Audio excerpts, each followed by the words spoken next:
paumanhin po, ang nilalaman ng video na ito ay walang bahid ng pang-aalipusta sa kapwa at hindi ginawa upang suwayin ang ibang doktrina at paniniwala, kundi ang pagnanais lamang na tuklasin at ibahagi ang mga bagay na may kinalaman sa pananampalataya at pagpalaganap ng salita ng Panginoon sa paraan ng malayang pamamahayag. Paumanhin po, samahan niyo naman akong tuklasin ang dahilan ng pagbabalik ng isang kaanib ng simbahang saksi ni Jehovah sa Katolikong simbahan. Sabi ko, ipakita mo sa akin yung katotohanan kasi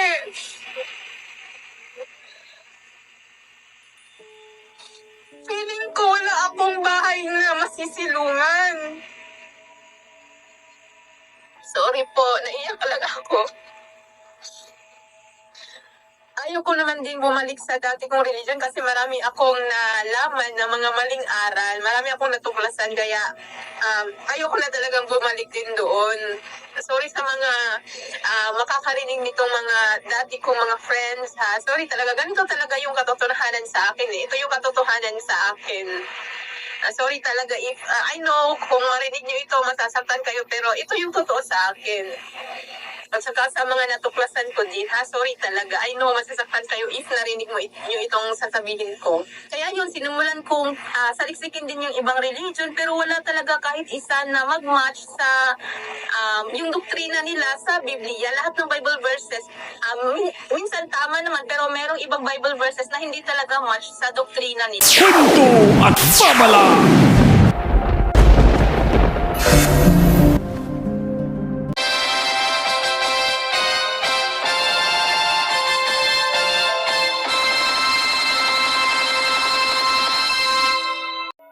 Maraming dahilan kung bakit may mga individual ang umaalis sa kanilang paniniwala at paiba-ibang relihiyon ang kinabibilangan. Ang mga kadahilanang ito ay magkakaiba, depende sa individual at konteksto, tulad ng pagkakadawit sa mga pinuno ng simbahan sa mga iskandalo, at pang-aabuso ng mga pastor o maging mga pariman. At ang mga ito ay nagdulot ng malaking pinsala sa tiwala ng mga tao sa kanilang nasasakupang iglesia. Katulad sa mga isyu ng korupsyon sa loob ng simbahan. Ito ay nagpapahina rin sa kredibilidad ng isang iglesia. At sa pagtitiwala ng bawat kaanib nito.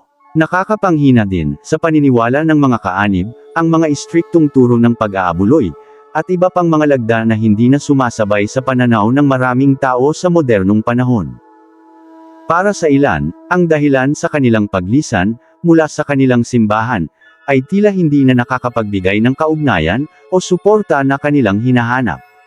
Maaaring nararamdaman nila na ang mga serbisyo ay hindi na nakakaengganyo, o na ang simbahan ay hindi nakakapag-alok ng sapat na patnubay, sa kanilang pang-araw-araw na buhay. Maraming tao, ang naghahanap ng ibang espiritual na landas, na mas naaayon sa kanilang mga paniniwala at pangangailangan. Kaya lumipat sila sa ibang denominasyon ng Kristyanismo, o maging interesado sa ibang relihiyon, o espiritual na mga kasanayan. Ang ibang dahilan, na sila ay may mga negatibong karanasan, mula sa kanilang mga kasama, sa loob ng simbahan. Ang mga negatibong karanasan, tulad ng diskriminasyon, panghuhusga, o kawalan ng pagtanggap, ay maaaring maging dahilan para umalis ang mga tao sa simbahan. Mahalagang tandaan na ang mga ito, ay ilan lamang sa mga posibleng dahilan. Ang bawat individual ay may kanya-kanyang dahilan sa pag-alis sa kani-kanilang paniniwala. Katulad na lang ni kapatid na Rose, hindi niya tunay na pangalan. Matagal na po siyang miyembro ng simbahan na saksi ni Jehovah. Subalit hindi siya nakokontinto sa kanyang paniniwala, dahil naramdaman niya na ito ay parang may kulang. Allergic ako sa Catholic na religion noon. Pero ayun, dumating ang araw na wala nang ibang religion, Catholic na lang talagang hindi ko pa pinakinggan. Kaya wala akong choice, sinubukan ko na lang na aralin ang totoong aral ng Catholic Church.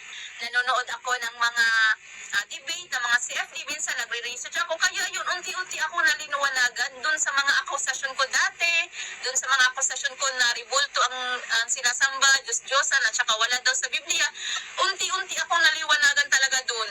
Kaya yun, nasabi ko sa sarili ko na, ang dami ko palang akusasyon sa Catholic na kung susuriin ko lang, ay biblical naman pala. Doon ko na na-confirm na nabulagan lang pala talaga ako noon. Ngayon, biglang sumagi sa isip ko na, sino kayang curious ako kasi yung ibang religion, alam ko na kung sino ang founder ng Jehovah's Witnesses, ng Iglesia ni Cristo. Ngayon, naging curious ako, sinong founder ng Catholic? Sabi ko sa sarili ko, kaya sinerch ko online, nag-research ako. Dito talaga ako naiyak at na-shock.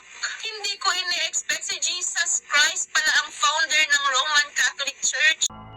Isa lamang po si kapatid na Rose, sa maraming individual na nagkaroon ng tapang, at tiyaga, upang maglaan ng oras, para magsaliksik sa katotohanan. Ayon sa kanyang salaysay, hindi panatag ang kanyang kalooban, sa kanyang paniniwala, bilang isang saksi ni Jehovah. Hindi niya naramdaman, ang katahimikan, at katiwasayan sa isip. Parang may kulang sa kanyang kapaligiran. Naramdaman ang walang katiyakan, pag-aalala, o pagkabalisa, at kawalan ng kapanatagan. Kaya, kinausap niya ang Diyos. Sabi ko, ipakita mo sa akin yung katotohanan kasi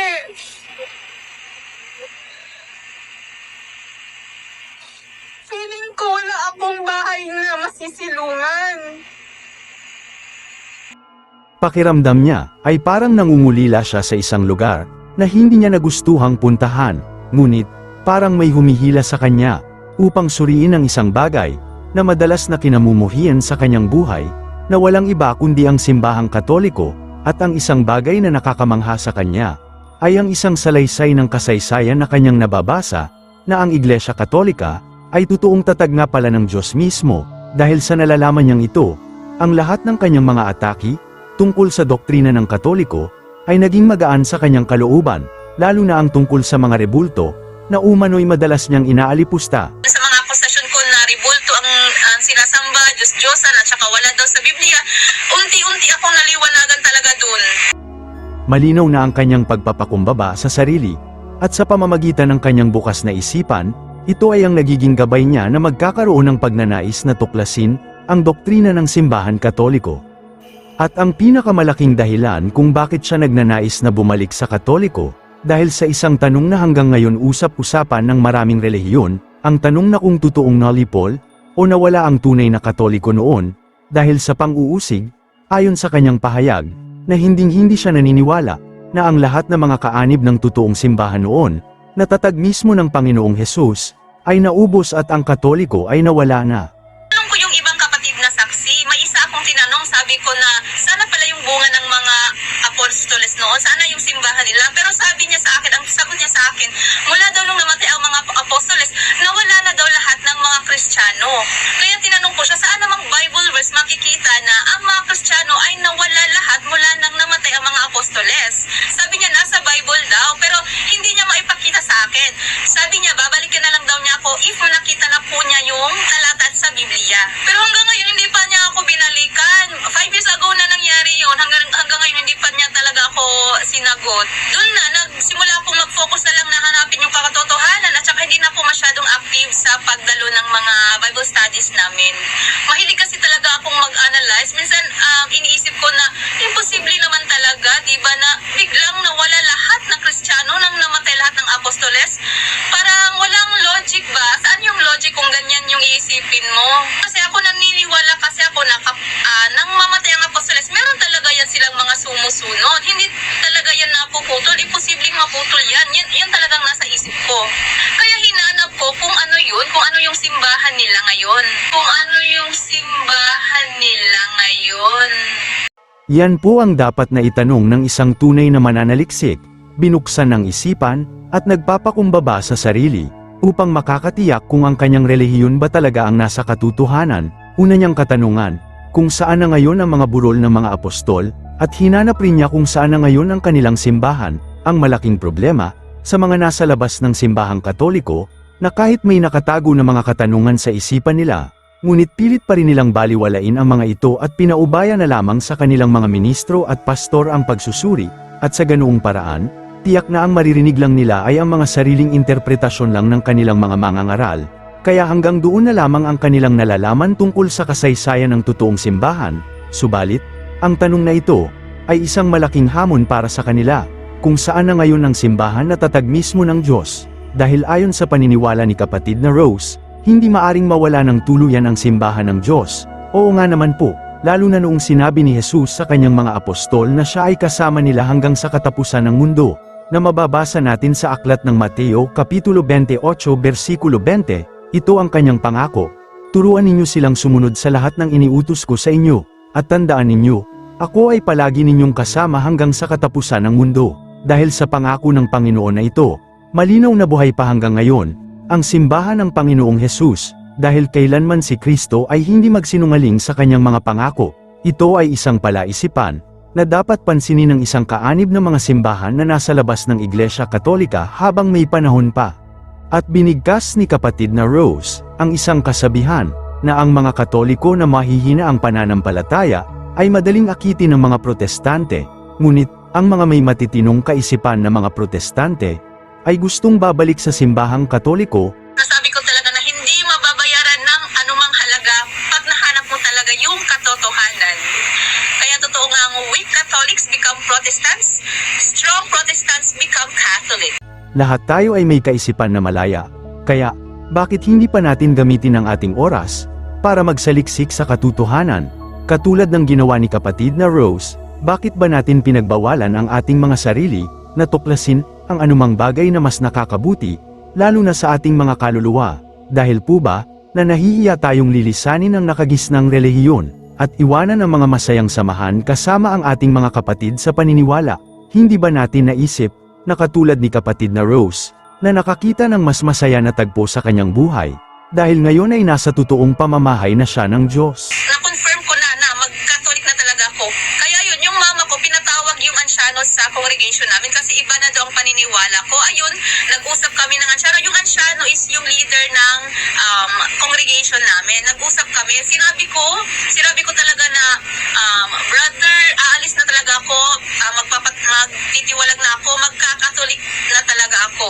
Tapos, pinakaisapan nila ako na baka daw ma-change yung mind ko, pero hindi talaga desidido na talaga ako na maging Catholic. Welcome po kapatid na Rose, masaya po kami na may isang individual na noon ay mahihina ang paniniwala, at ngayon ay bumalik na sa tunay na pamamahay ng Panginoon Diyos. Dahil sa iyong sipag at pagpapakumbaba sa sarili, pinakinggan ng Diyos ang iyong kahilingan na ikaw ay ibalik sa kanyang tunay na iglesia upang makakaahon mula sa madilim na kinabukasan ng iyong kaluluwa. Sana po kahit kunti may napulot tayong aral sa video na ito. Ito po si Kuya Tem, ang inyong lingkod sa pangalan ng Ama, ng Anak, at ng Espiritu Santo. Maraming salamat po sa inyong panunood.